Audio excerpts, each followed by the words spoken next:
Now there's all kinds of different people in this world. There's only one pie.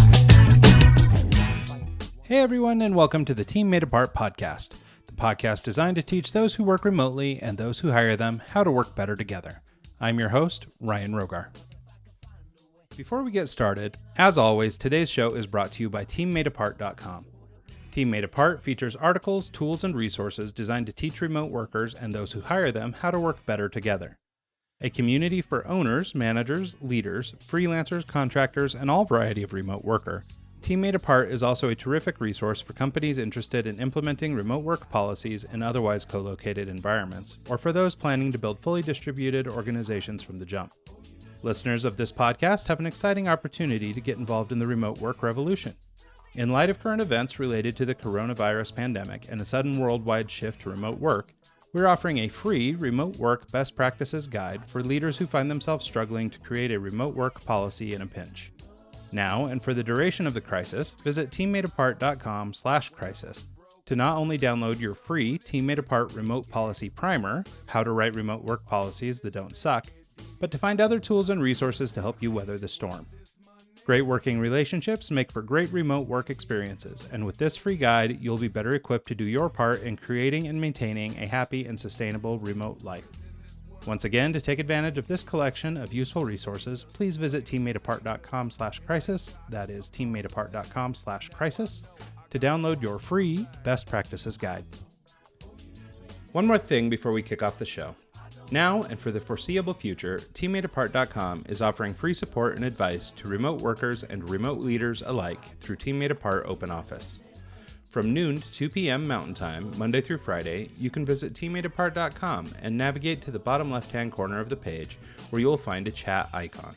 Simply click it and you'll be connected to a real, remote work expert who is happy to help you solve problems in real time at no charge to you. Of course, you can use the same tool 24/7, 365 to ask questions or request services, but during open office hours, you've got a direct line of communication to people who care and people who can help. Once again, from noon to 2 p.m. Mountain Time, Monday through Friday, simply navigate to teammadeapart.com, find our chat icon in the bottom left-hand corner of the page, then click for instant support when you need it at no cost to you. Take advantage of this special program while it lasts, and now, back to the show. On this week's show, we have very special guest, Taylor Cashdan. Taylor is a Raleigh, North Carolina-based multidisciplinary creative, community builder, and stress management expert. He is passionate about people, design, and all the intersections in between, leveraging those tools to fuel a burning need for collaboration and team building. After overcoming a medical emergency brought on by overwork and stress while working remotely, Taylor has become an expert in helping others overcome similar issues, all too common among distributed teams and freelance workers. He shares his message of hope and happiness to audiences large and small at conferences, in workshops, and on podcasts. Here to talk about overcoming and working with stress, isolation, and other concerns is our guest, Taylor Cashdan. Hey there, Taylor. Thanks so much for doing the show, man. I'm glad to have reconnected. So for people listening to the show, our guest today, again, as we mentioned at the top, Taylor Cashdan. Taylor, I met a couple years ago or last year, actually, at Creative South, which is coming right up again here pretty quick. Yeah. And Taylor gave this really amazing talk about stress and anxiety and overcoming, and I just thought he'd be a perfect guest for this show. So I would love to start picking your brain, Taylor. So why don't we just kind of kick it off from your backstory? Let's, tell us a little bit about who you are, where you come from, and what you do. Sure. So my name's Taylor, as you alluded to.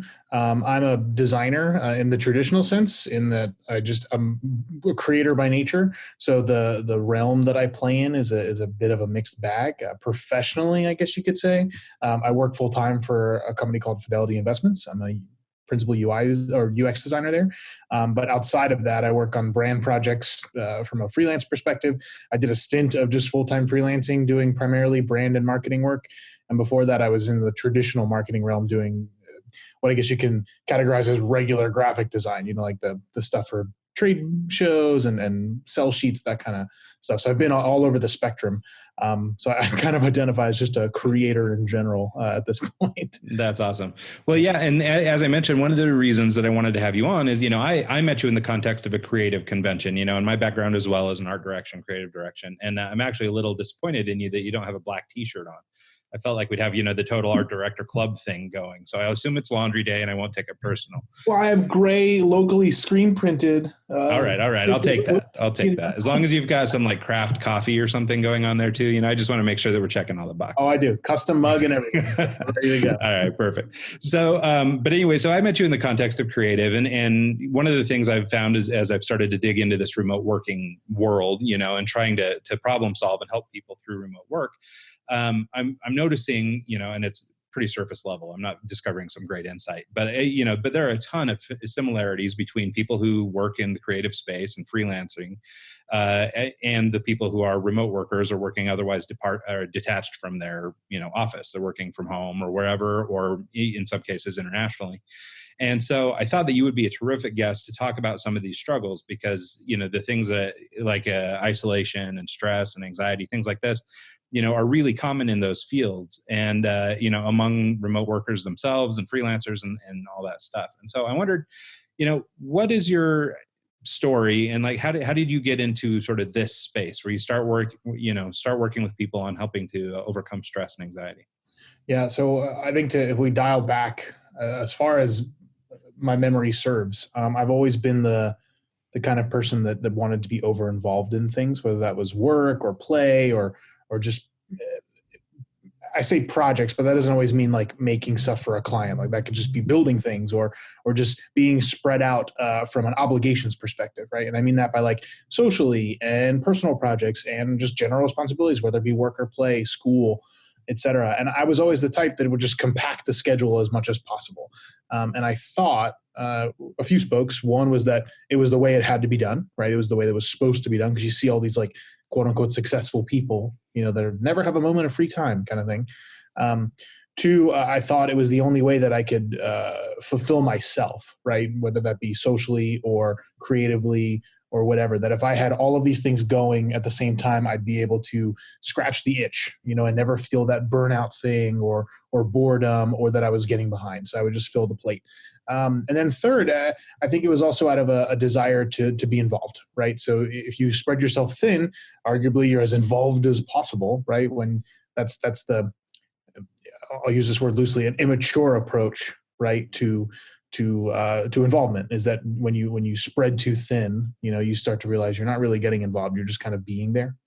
But where that kind of peaked for me, I guess you could say, is I was at a job where I was the only creative. And so basically anything that had to be made came to my desk, which was really cool in one vein, because it was like that I had, basically full creative control over the direction of the aesthetic of the place. Whether that meant like landing pages or sell sheets or, micro brands or presentations, like everything that went out, at least from at the top level, I touched, which was really awesome. When you're talking about the company was, 300-400 people large. As a creative guy, that's like dream come true. Yeah. Right. But then you start to realize, and I think there's two spokes to this. So in the context of this podcast, it's isolation, right? I realized that I was the only creative, which meant I was almost fresh out of college. So I thought I had all this knowledge, right? That I was imparting on the way that needed to be done. And then I realized like I began to templatize things. Number one, for speed. Two, because I wasn't being challenged. My ideas weren't being evolved. They were just like, all right, cool. I was doing this thing that met the needs, right? Or hit the baseline thing from the marketing team's perspective, but not at their discredit, but they weren't challenging me to do more or to go a different direction. And I didn't have anyone to bounce ideas off of, right?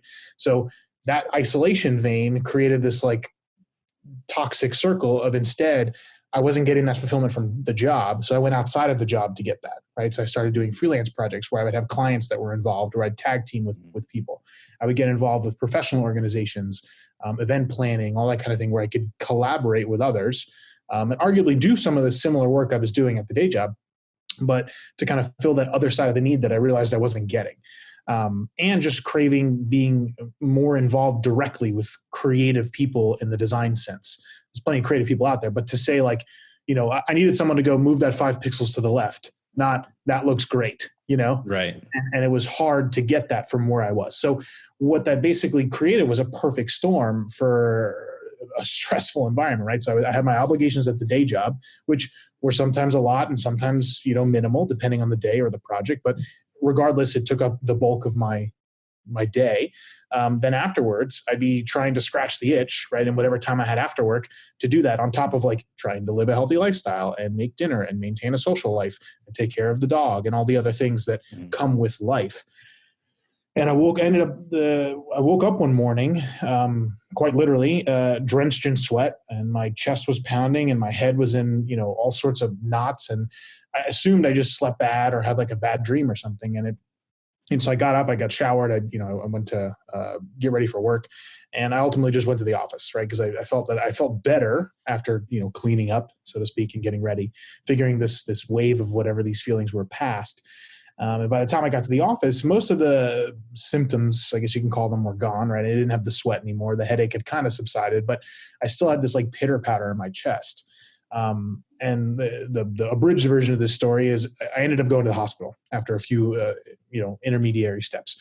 And when I got there, I was told that I had a resting heart rate of 180 beats a minute. So contextually, the average, person just kind of like resting is usually between 60 and 90, depending on like if they had coffee or if they're athletically fit or if they have other health factors, but like just sitting still, generally around that range. So I was literally double and more sitting in a hospital bed, right? So I was both winded and full of energy at the same time, which is a very weird combination of feelings. But basically, after ruling out all of the common causes for this accelerated rate, right? Other health conditions, overweight, diabetes, drugs, all the other things that may have impacted this kind of speed. And trying some remedies to get me back to normal, right? They tried medication. They tried literally shocking me with a defibrillator 3 times. That didn't work. And I ended up sitting in the hospital bed. And only then, after literally having to take the laptop out of my hands, were they like, you need to just not do anything for a few minutes. Like you can't be run and gun all the time. Like it was to the point where I felt I had to like let my coworkers know I wasn't coming into the office. Like I'm in the hospital, like I'm not gonna be able to finish that project, But it's like, Taylor, like stop. Like you're in a hospital for a reason. Like this stress is what the doctors ultimately pointed it to, is what puts you here. Like a lot of it's self-imposed, right? Of thinking I had to do all the things. Some of it from the job, right? Of just general pressures of having responsibilities, for better or for worse. And then the culmination of all those things together. And that third portion is often the thing neglected, right? Where we can acknowledge, like, I have these responsibilities at the day job or wherever you work, even if it's for yourself, I have to get these things done, right? That's pillar 1. And then we separate that from like pillar 2 of like, I would like to do these things, whether that's social, meaning social behavior, like with other friends, people, dinners, not social media, projects outside of work that just aren't client affiliated. And we bucket them, right? And we think, okay, that's just 2 spokes of work. They're separate. They're never going to interplay. I have to think about them in different ways. I do them at different times. But what we don't realize is your brain doesn't discern the difference, like in your subconscious. It's still work, right? And by work, I mean like activation of neurons, right? You're still requiring effort in your system to get these things done. And when that hits a point of like overload, your body sometimes, like in my case, will respond in a way that's like, clearly you weren't listening to whatever signals we were telling you before. So here's this really drastic one, right? So you can learn that this is not okay. And that's kind of where my stress addiction journey kind of began. Well, and it's so funny, a funny and ironic way to sit and listen to you talk about this stuff, because like, I mean, as somebody, we're probably of similar age, and sort of similar trajectory in terms of the type of work we do and things like that. And, I felt a lot of these feelings too. In my case, I've not yet been hospitalized for it, but but the things you're talking about, trying to balance all these different things and all that stuff is, I think, indicative of this kind of work. But I think it's also true for the remote worker who's got to sort of cobble, responsibilities. And, generally speaking, with a remote worker, they're being held to really high standards for productivity and things like that. So you've got to get your job done. But the whole reason you want to work remote is for some flexibility. And so you've got to balance. Now you've got to work life in. You used to just be able to go to the mine, and stay there all day. But now you've got to go get the kids. You've got to do whatever, I mean, like today is a great example for me because I've got my consulting work this morning, got podcasting this afternoon. I've got a kids play later. Then I've got to switch gears and go back to work for a while. Then, and it's all these things. And so to your point, your brain can't tell the difference. Like it's all one thing. And all it knows is it's not being rested.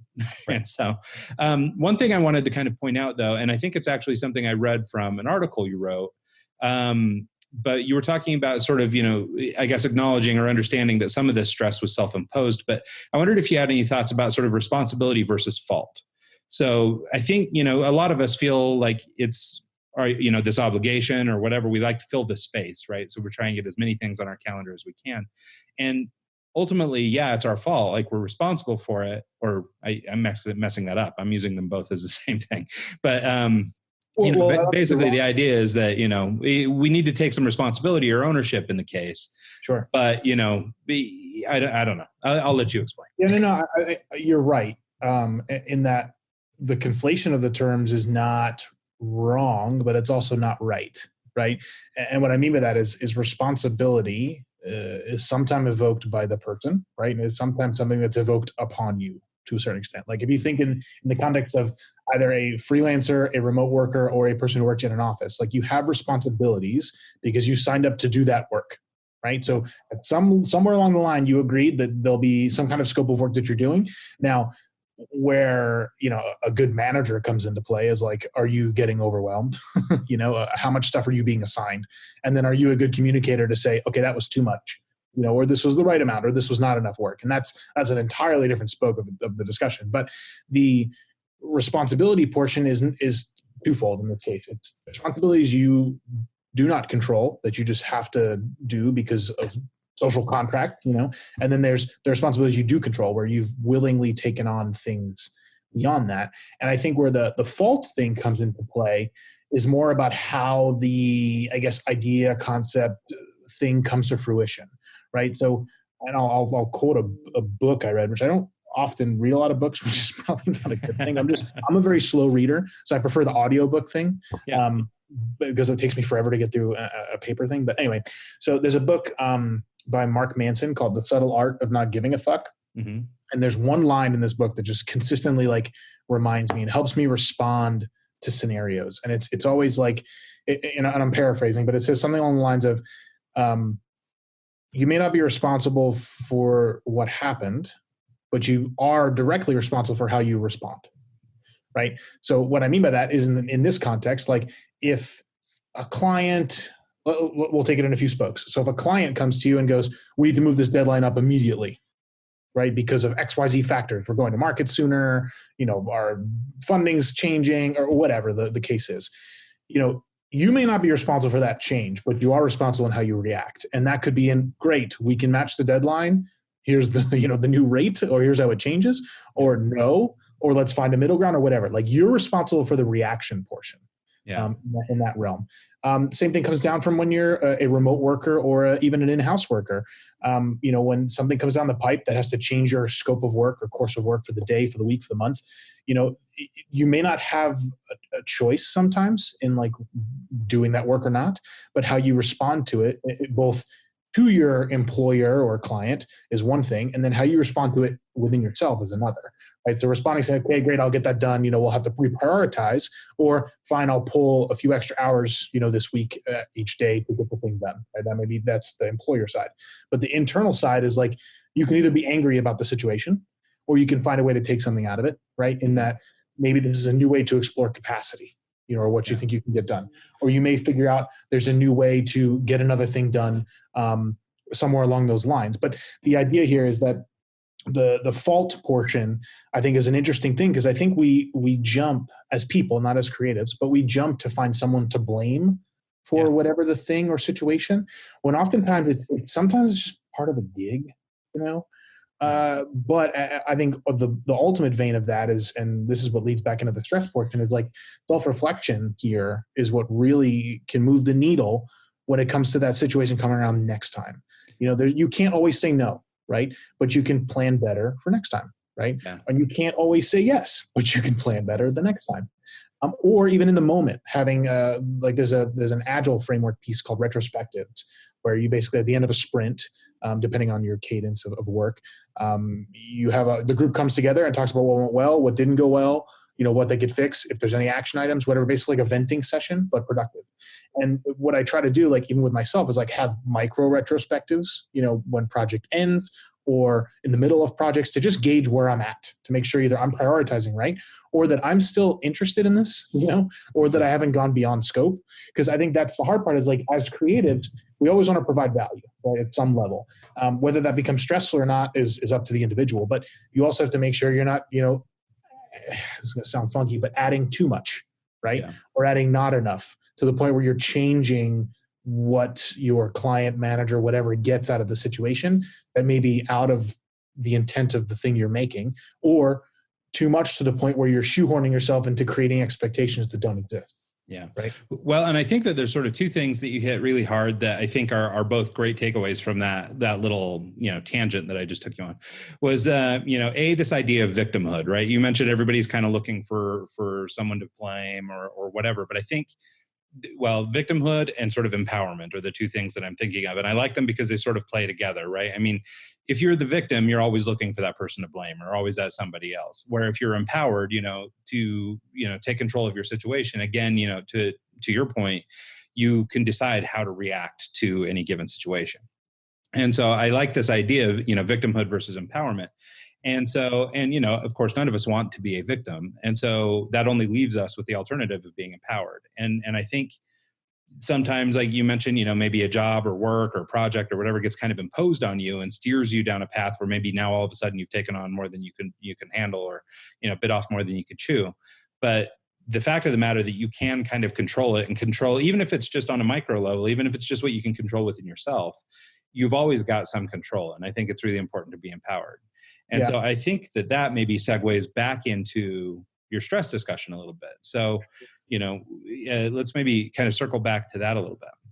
Yeah. Well, I think a nice bridge is, I don't think you get one without the other, right? You can't have victimhood without empowerment. Like the situation won't solve itself until you've got both sides of the coin, right? Because sometimes the victim is you, or sometimes it's someone else. And you don't realize that until you are empowered to think critically, right, about what you're working on. Well, and I think, so much of that is like, I mean, a lot of this, especially around stress and anxiety and things like that, is self-care. Sure. And I think being empowered or feeling comfortable in your own skin to be able to make decisions, is one of those self-care things, feeling empowered and being allowed to tell yourself one thing or another.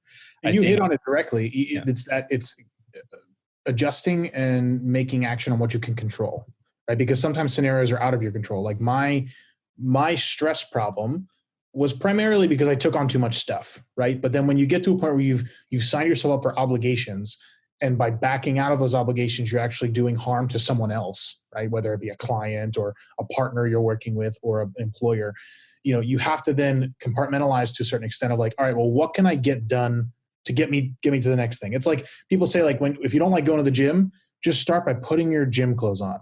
Right? Like, even if you don't want to go, you'll be in the clothes. Like, that's a choice you can make, which will get you one step closer to getting out the door and going there. Right. Whereas if you sat and stirred of like, well, do I want to go today or do I not want to go? Like, you're just going to sit in that circle. So the same thing goes with projects and with stress.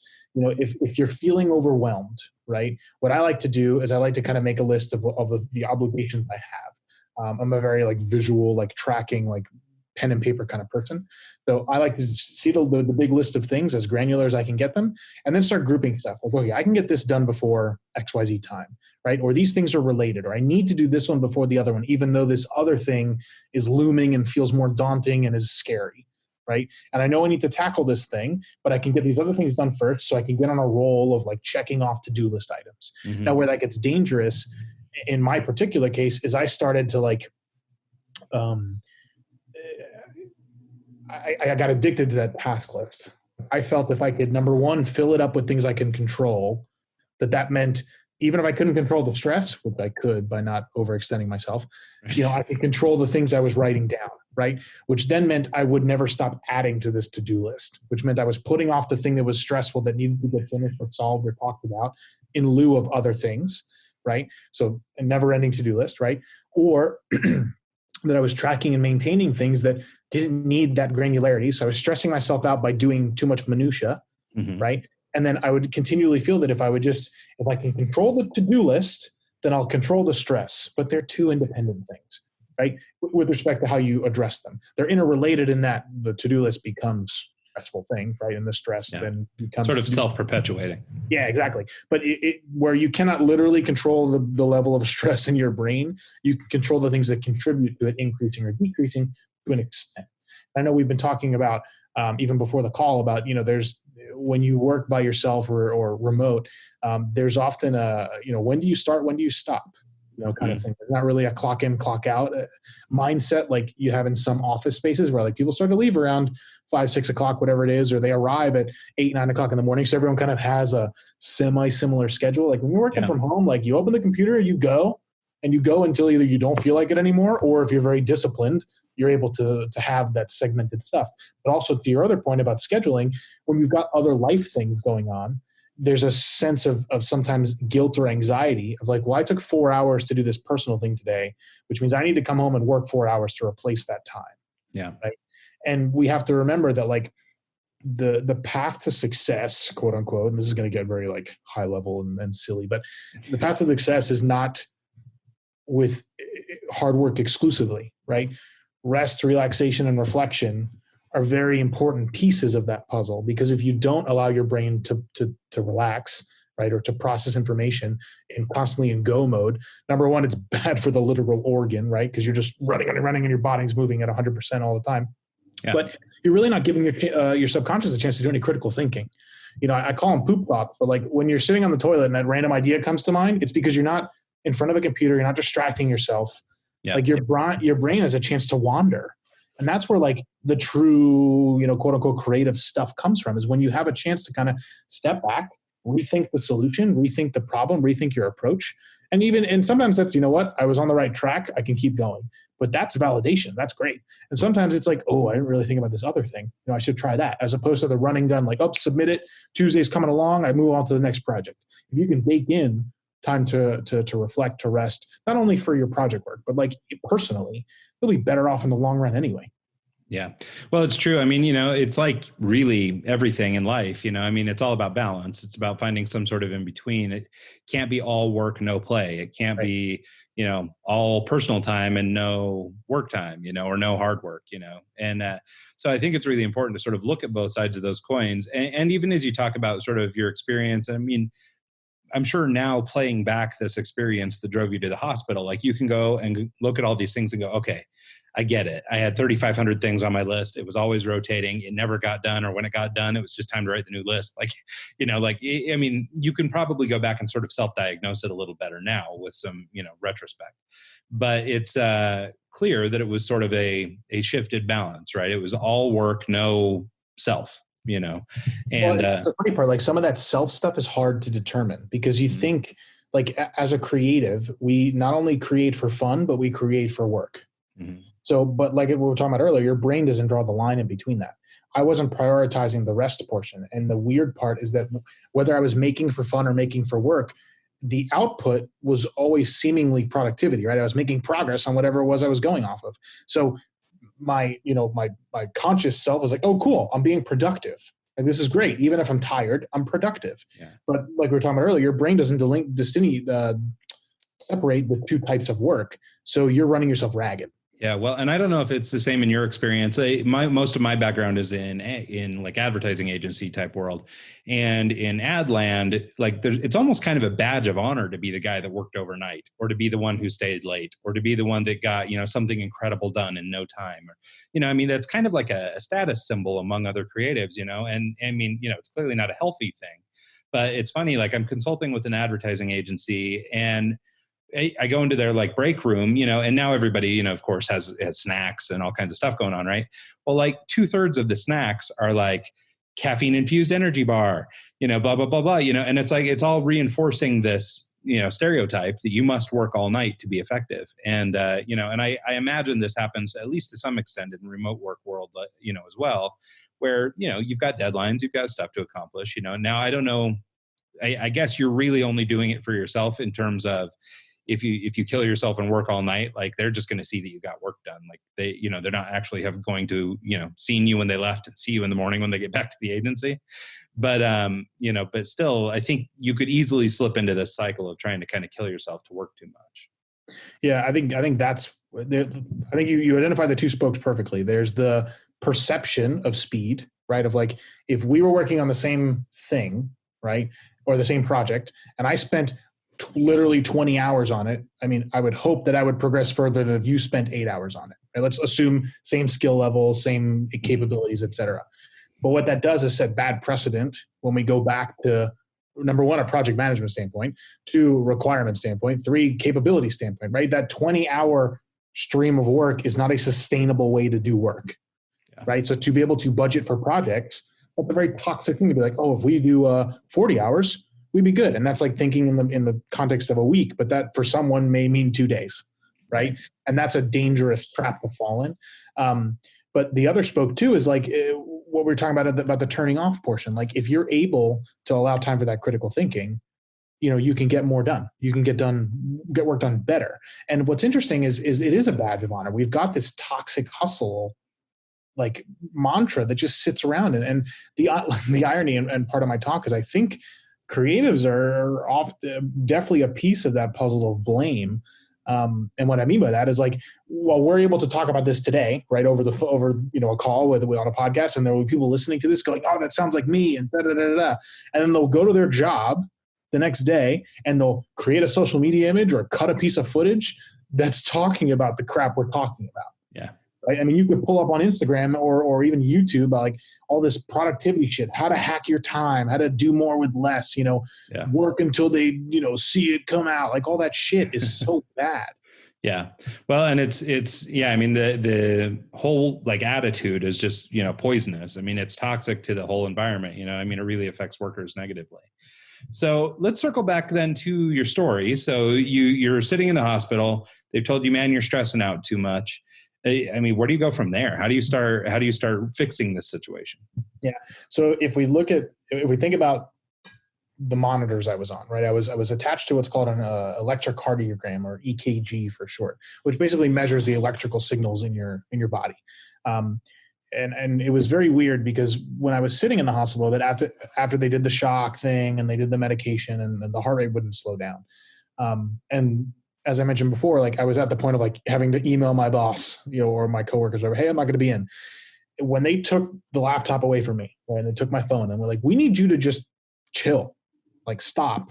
Like it was only then, and it's very surreal, but it's only then that like the number, like the heart rate reader started to actually go down.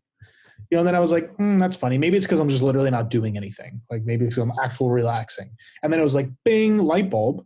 Like maybe this is part of the thing that I wasn't giving my body a chance to do, right? And I thought by sleeping at night, that was enough, right? Like, oh, that little bit of rest, whatever, that 6 to 8 hours, whatever I was getting, was enough rest to last me the flip side, the whatever hours left in the day. Like that was okay, depending on whatever night, that was there.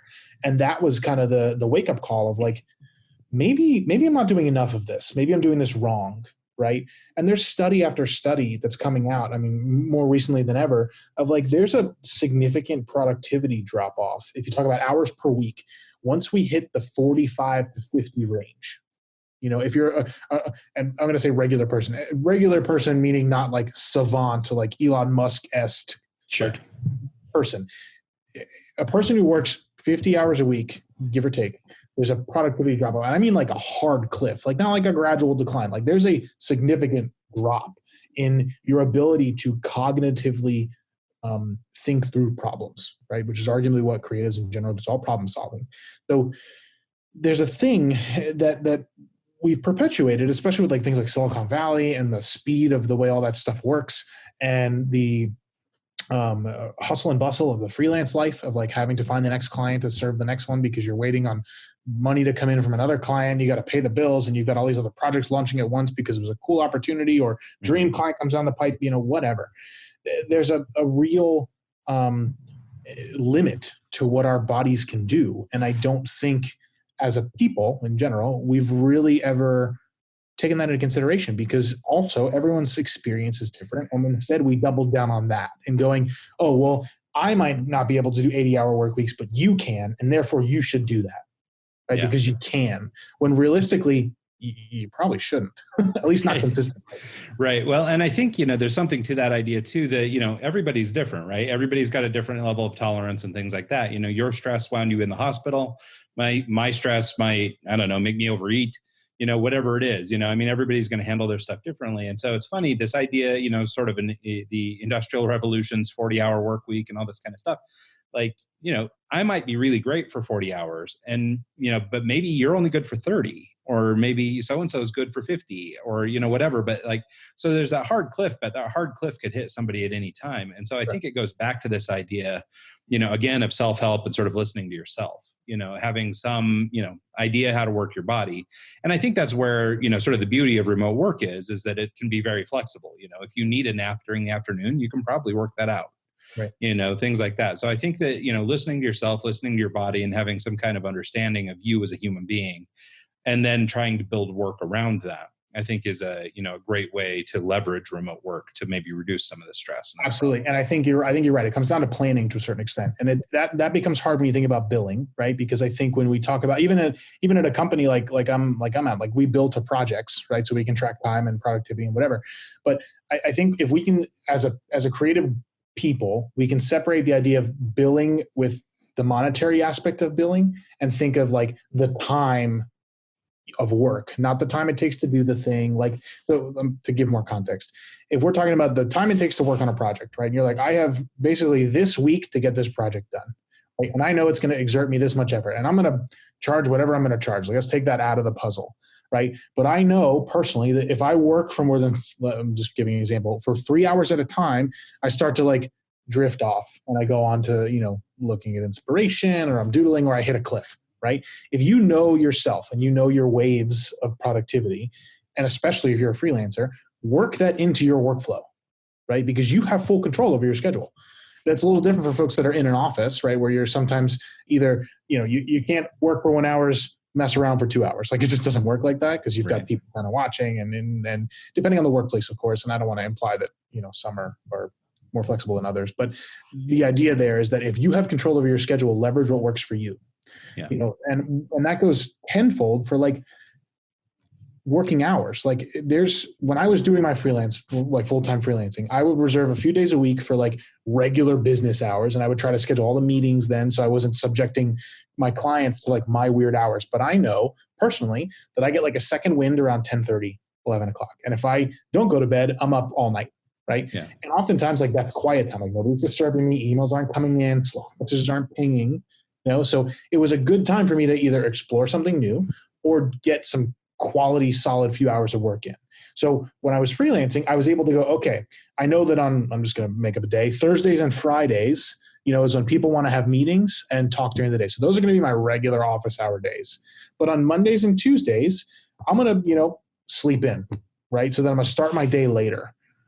So I can start to leverage what works for me, in that respect. And I'll keep some normal hours. So if there's things I have to do, and maybe Wednesday's my flexible day of like, maybe I do morning, maybe I do night, or maybe I do a little bit of both. But you have full control over your bandwidth, your schedule. And this gets a little harder if you're a freelancer that has to go into an office, right? Sometimes you're doing that like on a specific project and they want you to come in kind of thing. Sure. Some of that, like I said, is under your control. You can figure that out. But there's also the flip side of that, where set your own terms, right? Even if it's just for yourself. Like, I'm going to, when I get home, not open the computer for a few hours so I can eat lunch, not be distracted by, email while I'm doing that. I read another study that was saying there's a direct link between folks who take working lunches every day of the week versus who close their computer or look at an article or something that's not work, and depression. In that, if you don't take that break for your brain to stop and you to just ingest sustenance, whether that's around people or not, and you don't give your a chance to take that second, you're actually doing more harm than good. You're not actually getting the benefit from the things you're ingesting at a certain level. Well, I think that makes sense, right? I mean, meals and things like that are sort of by their nature supposed to be rest. Like you're supposed to be not focusing on plowing the field anymore. Now you're focused on eating the sandwich or whatever. Like, I mean, you're taking a minute, even if it is brief, you're taking a minute to disconnect. And so I think, it's common in the freelance world, of course, but I think also in just sort of the remote work world, if you're not disciplined, and I think the word that I like to use the most is sort of ritual based. If you don't have rituals where you do, like you've just described, I stop, I don't open the computer for 2 or 3 hours, and it seems a little funny, like if you're sitting and explaining to somebody at coffee, oh yeah, at 11, I turn off the computer and then I walk away. And, I mean, it sounds kind of funny talking about it, but I mean, having these rituals in place, like, I mean, for me, like, every day of the week, whether I'm going into the client's office or not, I get up, I shower, I get ready, I get cleaned up, and I'm done and ready to go to work at like 8:00. Now, I may not actually go anywhere. I might just sit at my computer. But, nonetheless, I've gone through that ritual of getting ready, and that sets me up for doing work. And so I think the same can be said about lunches and breaks and taking time for yourself and all these things. Some of it can be, even if it's not regimented, even if it's not every day at 11, just know at some point between 8 and 5, I'm going to peel out for 2 hours and go have a long lunch. And I'm going to read a book while I have a sandwich or something. Yeah. Mine is croissants and espresso. Yep. So I split, I read a book, I have a croissant and espresso. And that's my ritual. And so that's what I have to do. Right. Yep. And so I guess, to sort of get back to your story, they've got you connected to all these machines. You're rigged up. You've noticed now you're sitting here in bed, probably bored because you've lost all this connection. Your fingers are tingling because you don't have a keyboard to tap. And, but you do notice your heart rate's coming down. And so what did you start doing with those thoughts, and where did your head start going, and how did the rest of this story play out? So it's probably exasperated by the fact that I was in a hospital all morning, but I all of a sudden started to feel actually relaxed. Now I probably had that feeling most days when I went to sleep, but it was very surreal having been in that run and gun scenario, not only because I was working that day, but also because I was dealing with all this hospital crap. But for a moment I had a chance to breathe, right? I was like, okay, I really have nothing to do, nothing to think about. I'm just going to not even think about how I'm going to fix this scenario right now. Like, I'm just going to give this a day of just try to clear my head, just really just watch back, and even watching mindless television on the TV, whatever it was, just to try to detox myself and detach from, quote unquote responsibilities, right? Or what I was deeming as the things I needed to get done. And then once that was over and heart was back stable and they were able to kind of do some studying, so to speak. Like, I was under constant monitoring. So they were looking at all my numbers. They were camera on me, et cetera, to try to see where I was going. They were doing an ultrasound on my chest to see if my heart was actually moving in the way it was supposed to. There was no bulging and stuff like that. So they were constantly coming in to do that. And that became the ritual as I was there. Like, I knew they would come in every few hours. So I needed to be able to eat and rest and whatever.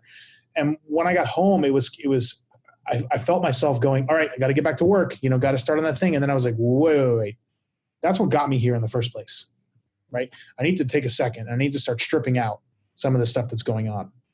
And so part of the system, so to speak, that I tried to evoke was I needed to, number one, think critically about what was going on, right? I needed to ask myself questions that were like, is this the thing I should be doing, right? Is this the thing I need to do right now? Is this important? Is this not important? Who am I indebted to, so to speak, by taking this project on, or not taking this on, or taking this obligation at work, or whatever it is. And once you're able to kind of figure out the what, right, you can then ask, what, right? And that's, chop off the things that are just erroneous to a certain extent, or that are not giving you a clear path forward. And this is a lot easier said than done. So I'm not trying to imply that this is an easy process, because this was arguably the hardest thing. Once I had the collected list of things going on, I had to figure out, I knew that this was too much. I had to figure out what I can get rid of, or what I can dial back on, or what I can repurpose. And cutting out things you enjoy or obligations you've made are very difficult, especially when it's people you care about or people you enjoy working with, and that kind of thing. So, but you have to realize that something's got to give, and that may mean giving it for a little while, it may not mean permanently, but so I started cutting things out. That meant dialing back my involvement in some of the professional orgs. It meant saying no to making plans every night to go out to dinner with friends when I knew I had obligations. It meant setting a cap at time of going, all right, I know I have to get this project done and I have 5 days to do it. I'm not going to work 2 overnighters. I'm instead going to break it up over a few days. so I can space out. And once I got through all like the cutting, so to speak, you then have to figure out, well, what can you double down on and give your attention more? Not only because you have a little more time now, but you can think more critically about this stuff. It's like an incubation phase. And that came down to like the people that I was working with in a work context. That meant who I was spending my personal / free time with. Do I really want to hang out with these people, or am I just saying yes to these plans because I feel like I have to? And choosing the right stuff there. And then when it came to like RFPs and figuring out, what's coming in next work, like, is this something I'm excited about? It comes back to like, there's a podcaster and designer and lettering artist, Scotty Russell. And one of his kind of things is, if it's not a hell yes, it's a hell no. Right. Which is hard to put in the frame of everything, right? Especially when you got bills to pay and obligations to meet. But you can start to realize, like, if this isn't exciting to me, if I'm not actually like, this is going to be cool, even in some vein, like maybe I need to refer it to someone else, or just flat out say no, so that I can incubate the stuff that's interesting to me, or that'll get me forward, or that I need to do, so that you can work better on those things and not spend time on things that are erroneous or uninteresting or whatever. And then kind of the last spoke of that is once you've kind of gotten through, and this isn't necessarily linear, you're kind of all over the place here, is you have to kind of learn to just be more intentional. Right. And what I mean by that is not like, oh, I'm going to make that decision and I'm going to go for it. But like asking yourself why. Like, why am I going to add this thing to my plate? Right. What is the intention behind? Where does this get me? And not everything has to get you to the next thing. Like, you could just do something for fun. Right. Or because it's relaxing. Like, that's okay. But that is the intention. The intention is to relax. It's to have a break. It's to break the monotony. It's to add a new ritual, whatever it is. But it's being intentional. Right. And it's trying to be mindful about all the things in your ecosystem, whether that's people, obligations, work, whatever it is. Even like you were talking about your schedule, like being mindful of like, I know I have to go into this obligation with these people, or I know I need to go into this client meeting, or I need to take that time to rest, or I want to have my croissant and coffee in the morning. So it's being intentional about those things, so that you're not really just running around like a chicken without a head going, I have all these obligations and all these responsibilities and all these people I want to help, and then I want to do all this resting, and I just can't figure out how to do it. Right. And then to your other point about rituals, I think where this all kind of comes together is, this is not, number one, a prescription, right? This, because it worked for me, doesn't mean it's going to work for you. And to be honest, like the system has broken down a few times, and I can always go back and go, well, that's because maybe I didn't think hard enough about what I was doing there, or I gave too much time to one thing or the other. But I think we as a people in general, everyone talks about like the need or want to do things fast and wanting to see results immediately. And we have to realize that, especially with our bodies, that's not how things work, and with rituals, like even the term ritual means like repetitive, right? It has to be done over time. So to try a new schedule for 1 week may lead you some learnings, but to do it for a month, that's much better. Right? Let your body get used to the change, because you have to think about, and I think this is the hardest thing, when you can zoom out 1,000 feet, you realize like, to make an impactful change, you have to then break a habit you've been doing for a long time, right? So if you've been doing this bad habit for 50 weeks, you can't expect your body to change after 1 week. It's impossible. It just doesn't work like that. It's cause and effect. Well, it's like getting in shape, right? Exactly. You give yourself 4 weeks though, maybe you'll start to see a little bit of results. If you can give 6 months, even better. Or 3 months, whatever it is. But like, you have to give yourself time. That's why it's always, people are like, oh, I tried that thing yesterday, it didn't work. It's like, okay, but that's like yesterday. Like, then you woke up today, it's a new day. Yeah, I think that's a huge point, actually. I mean, there's so many people who do try and again, I think it's sort of like what you alluded to earlier. It's sort of fueled by this social media rich environment where things just move at the speed of light, and there's just no hope of catching up, but you do your damnedest. And, I think there's also a little problem, at least in the creative space, and I assume this happens in the remote world as well, where you kind of get rewarded for some of this too, by way of promotion, by way of a big fat check every now and then. Like, you forget all those overnighters when you're cashing that check, and then you're going out with your buddies, Right. Like, I mean, sometimes we're almost setting ourselves up. Like, we have to forego this short-term satisfaction and invest in ourselves longer term. And I think that's I've been struggling with my weight my entire life. I've never really got it worked out. I'm still, I go through spurts where things are going all right and then not. And then it's like, but it's always this struggle. And so, but then I get really upset when, oh, well, I've got, a conference, I've got Creative South in a month, And, I want to be looking good and be, in shape by the time I go down there and gorge myself on meats. And, it's not going to happen. Like there's no time for that. I very deeply relate to that, but I think the challenge too is like we have to remember not to compare ourselves, right? Not even to each other, but also to everyone else around. The acknowledgement that everyone else's journey is different and the way they learn and the way they process. Like if you change something for 3 days, it could be 100% impactful, where it might take me 3 months. Yeah. Right. And social media is part of it, but I really think this is a human problem in that we've had this hustle culture. It's just been called something else for forever. The difference now is like we have social media, so we're able to see it. Yeah. Right. We see everyone's hustle culture. Yeah. It's reinforced at a magnanimous scale that we can't even fathom. Data literally moves at the speed of light. Where before, I'm going to make up an example, like when, back in the 1900s, you had to wait for 5 people to tell you about some guy's hustle, right? Yeah. Where like now it's like you just scroll on Instagram and you've got 200 people saying, oh, I've been hustling all day, da da da da da. Yeah. Well, yeah. Or, you had to get a letter from the home office to know there's been a change or a promotion or to get fired. That kind of thing. Yeah. I mean, it's crazy. And so I think, I guess, again, sort of the moral of this whole story really does come back to self-care. I think the idea of being intentional is really strong. And I also think that, just in terms of managing your stress, I mean, yeah, if you're not trying to keep up with the Joneses all the time and you're just allowed to be happy with the life you've created.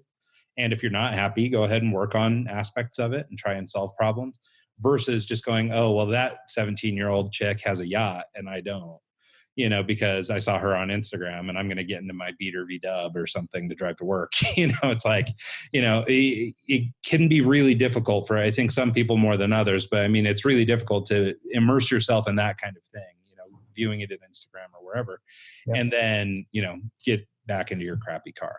Like, and I think what I've started to realize, at least for me, is the first step towards this, aside from that process that I was talking about, is you have to consider the way we vocalize and interact with people, right?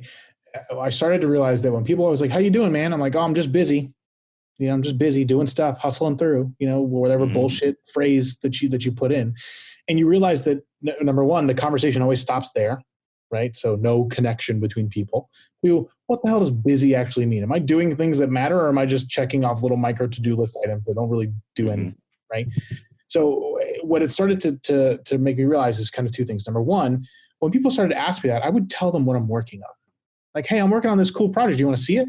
Oh, no? Okay, no big deal. Or, oh, I'm having a rough day and here's why, or whatever. Like giving a little because people are asking. And generally speaking, if they're asking, they probably are give a shit about you. So give them a real response, right? But that initial change of like even how I was communicating started to break down the busyness, right, of the situation of going, okay, what am I critically thinking through now that could either benefit from just vocalizing, right? Or I can use someone else's perspective on, right? To maybe make me think about something I wasn't thinking through or to help challenge an idea I had or whatever. And that's kind of vein 1. And vein 2 was like, you start to realize that the word hustle is very interesting when you look at its roots. And what I mean by that is like the word hustle, in the beginning was like, I say in the beginning, but when it became a socially used term, often meant like to screw someone over, right? Yeah. To get hustled was not a good thing. Yeah, right. To be a hustler wasn't a badge of honor. Right, exactly. And we've bastardized the term to become this badge of honor, this positive thing of like, oh, they're hustling. That's awesome. They're making progress. They're doing work, whatever. But let's take that back a step, right? And think about the actual word. And I would challenge everyone who says things like, oh, I'm hustling every day or whatever, to really think, are you hustling or are you being hustled? Right? Yeah. Because it's such a weird, like when you step back and you're like, oh yeah, I've been hustling. I've been, working 15-hour days, doing all this shit, da da da da. But it's like, but who's pulling the strings? Is it you? Yeah. If it is, great. Then you're doing something. You've got maybe some kind of plan, or maybe you don't, and you got to figure that out.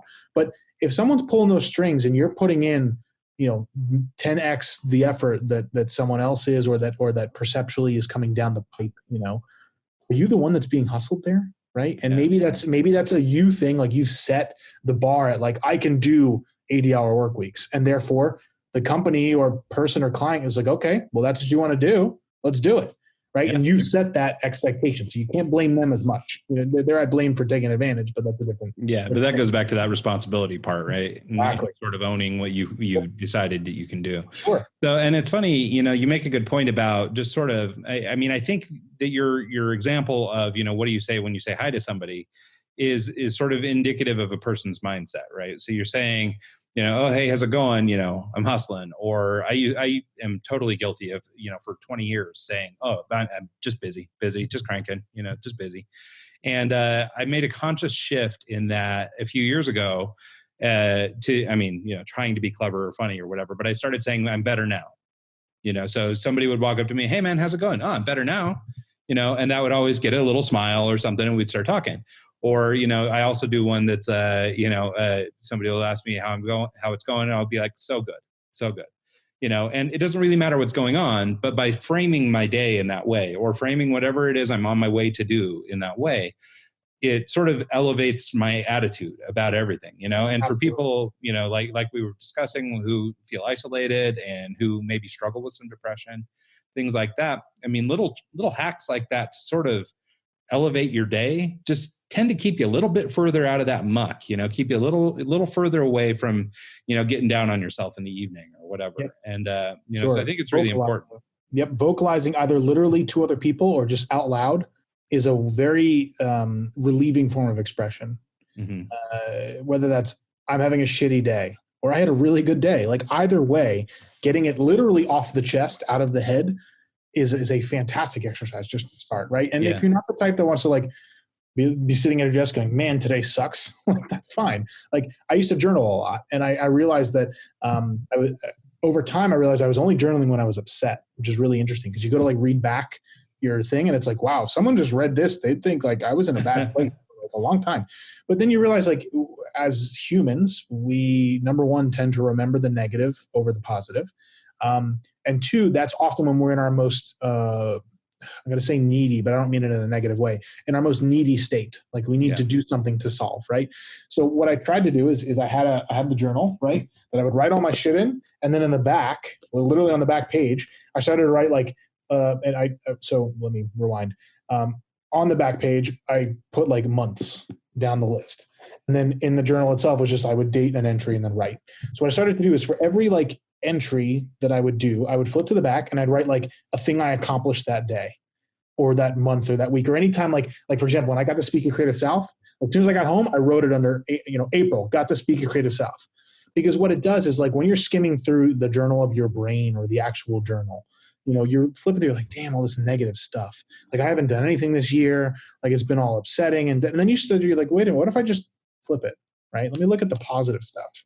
Even if it's like, I did the dishes 4 days in a row. Like it doesn't matter how granular it is, but you start to realize there's some success baked into all the potentially bad things you've gone through, even if they're micro wins, right? Yeah. And then it all leads up to the idea of the law of attraction, right? The more good you put out there, the more you talk to people, to the universe, whatever you believe in, about the things you want to do, you start to realize that the world around you will kind of mold and help.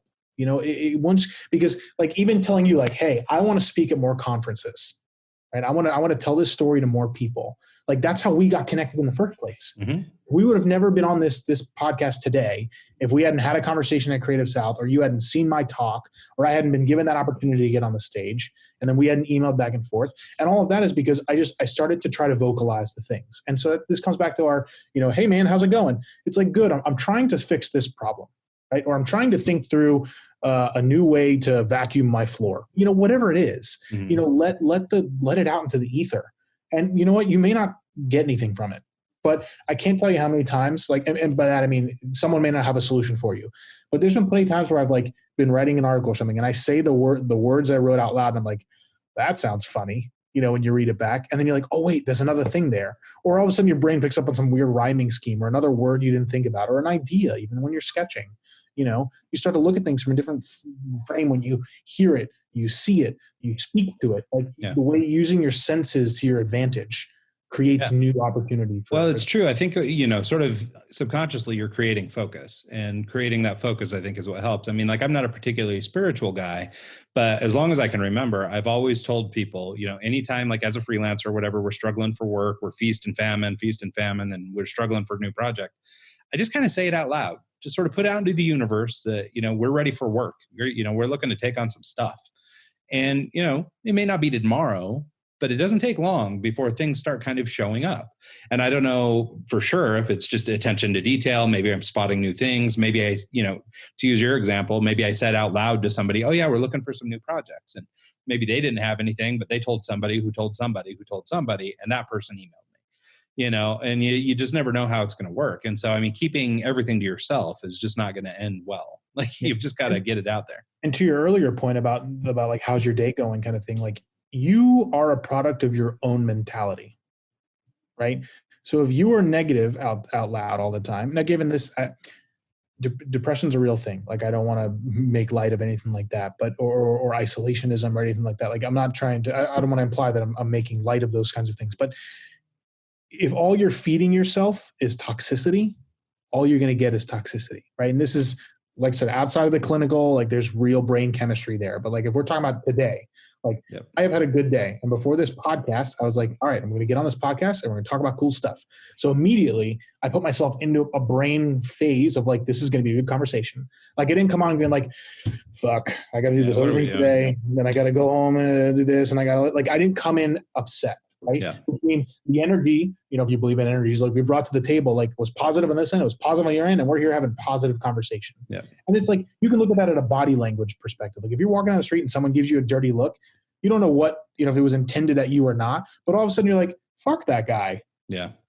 Whether they meant to or not. So if you can try to at least, and it's important that this is at least somewhat genuine. Like, don't try to fake it. Like, be real with yourself. But if you can put out that positive stuff, like, I'm looking for work right now and I'm really like a new project, right? You may all of a sudden hear the word project in your head and all of a sudden start, like you said, see detail, right? Yeah.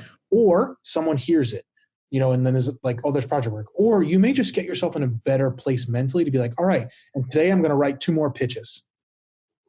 It's all about mentality when it comes down to it. And that trickles back to stress. It trickles back to isolationism. It trickles back to like getting work, having work, being at work, having that separation. It's all down to mentality. Yep. Nope. I think you're right. And I think, it's all the things we've hit on, it's empowerment, it's self-help, it's, it's all these different things, but they all contribute to one greater puzzle. And I think the answer is that, none of this will happen overnight. I mean, the last time I put out this call for work or whatever, the people who came running were people I've known for 20 years, and it's not that they just came running, but I have a relationship with them. And when I hit them up and said, hey, I've got a problem, they were looking for opportunities, so, I mean, it's not something to just go flip a coin and go do, right? I mean, this is a constant state of, engagement and interest and talking to people and developing relationships and all these things. And then it's all there to catch you. You've got the safety net and you've built relationships that can help you. And you've got all these things going for you that allow you to be more comfortable and more happy and eliminate some of the stress. I wanted to ask you just one last quick thing. The sort of the focus of this podcast and the Teammate Apart network and everything else we're working on is not just to help the employees, who I think we've done a lot of work for today, but I also want to think a little bit about the employers. And I just wonder if you have anything just from your experience, and maybe you don't, just given that you were in and out of working for people and freelance and all this stuff, but do you have any thoughts about how an employer could have been of more service to you, or what a responsible manager might have done that might have helped keep you from getting to that spot? Sure. I think it's hard to critique people that weren't in the industry, right? And what I mean by that is, when you have a boss that is a little bit separated from the work you're doing, it comes up to the employee at a certain level to explain to said manager what's going on. Right. So you have an onus there, that responsibility portion. But on the flip side of that, if you're a manager who's hiring a creative person who is not, and you are not a creative yourself, it is also on you to learn a little bit about, number one, that person, and two, the work they're doing. And that may be by asking pointed questions. Hey, can you keep track of your time on this project? Because I'd like to know about just generally how long things take. And this isn't a reflection on you. I just want to know so we can plan better so I don't stress you out.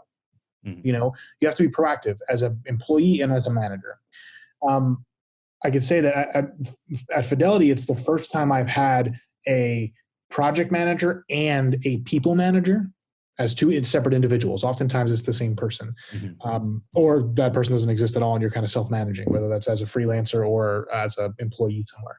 But what I like about this model, and given it's because the company's enormous, is I have a different focus with each person with regard to the discussion. And the work all intertwines, right? We're always talking about work in some way. But it allows for that opportunity to let your personal stuff kind of bleed into the conversation, because ultimately you're bringing yourself to work, right? As an employee. And managers who are good realize that like everyone's a little different, right? And that different people need different things, and how the manager can best advocate for those individuals will make the quality of the work umpteen times better if that person is comfortable there, if they feel like they can be heard.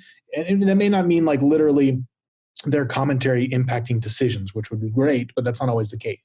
But at least that they know they have a channel that they can come and say, look, I need to air this grievance, or I'm really concerned about the direction we're going, or I didn't feel comfortable speaking up in that meeting because of whoever was involved, but I'd really like to get this feedback across.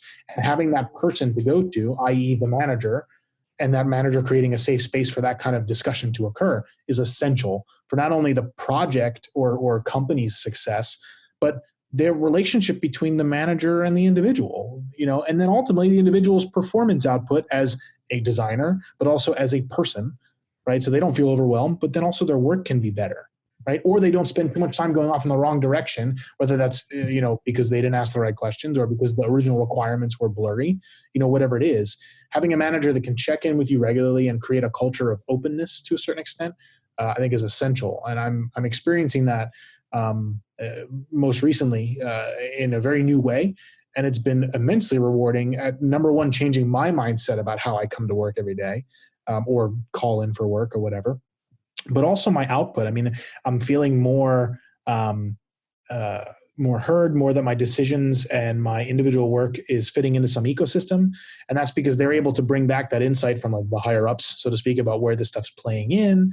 But they're also providing a space where, like, if I'm concerned about the work I'm doing, the direction we're going, or I had a tiff with another employee or whatever, that I can bring that to them, knowing that won't like be a mark on my record. Like, they actually want to hear that feedback in a way that's constructive. Now, I'm not saying that like they're like, yeah, come and bitch and complain to us all day, but like I try to go with a solution. I'm just that kind of person. So, but I know I can go to these people and feel comfortable doing so, and not feel fear of like repercussion, which I know a lot of people out there feel. Yeah, I think culturally, whether you're doing remote work or you're co-located in office, like, that sort of acceptance or that sort of open door policy, but for reals, not just like pretending that we have this open door and then we actually are vindictive about things, but having a real live open door, I think, it establishes trust. It helps people feel better. It reduces anxiety. I mean, those are all positive characteristics. So I think that's a really good thing to cap this thing off on. Yeah. Hey, where can people find out more about you? Where do you want me to, or where do you want to send people to learn more about you, Taylor Cashdan? Sure. So I'm everywhere on social media as Taylor Cashdan, and that's TaylorCashdan. And I believe we'll put a link in the show notes, but I have a link to all the studies and stuff that I've found and collected over time that helps understand the whole stress world. And I like to share that with people for two reasons. Number one, so they know I'm not making this shit up. But two, I think as a people, we can better address our own things if we understand the world around us, and learning from others is the best way to do that. And that means like, I'm open to like, you found something cool, send it my way. Like, that'd be awesome. You disagreed with something there or something I said, let's talk about it. Like, let's figure it out. So, and that's a link off of my portfolio, but I'll send you the direct link. That way folks can see it. Cool. I do a side project called Black Soul Club, kind of a coffee occult brand. It's just a little bit of fun. You can follow that on the socials. But other than that, I'm looking into just like trying to share this story. So if this seems like a fit for you or your event or whatever, or if you just want to have a conversation one-on-one, like, I'm down. Here to help. Yeah. That's awesome. Cool. Well, thanks so much, Taylor. I really appreciate you. I'm glad we were able to get you here for this thing. It's a conversation I've wanted to have with you for a long time. So I really appreciate it, man. For sure, man. This is great. Cool. All right. Well, thanks so much. And we'll see you next time. I don't owe you anything.